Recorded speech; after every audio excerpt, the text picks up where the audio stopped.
Welcome to the Linux Switchblade Multiboot USB. This course is for you who are looking for a way to create a bootable pen drive with a number of different Linux distributions. During this course you will learn how to partition a USB drive and what things to take note of while doing so, how to download and install Linux distributions onto the pen drive, as well as what changes need to be made in the BIOS settings in order for the USB drive to be bootable.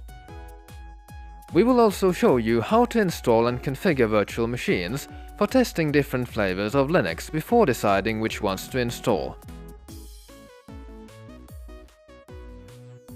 The advanced lessons will cover things such as customizing the Grub bootloader, editing configuration files, and troubleshooting boot problems.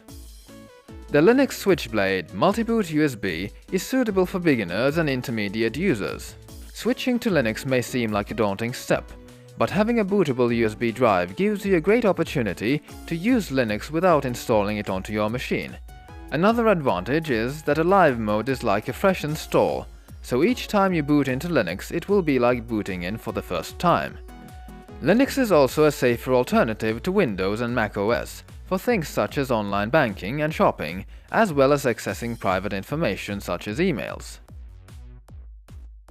If you've ever wanted to try out Linux, here is your chance. Join the course and get ready to learn.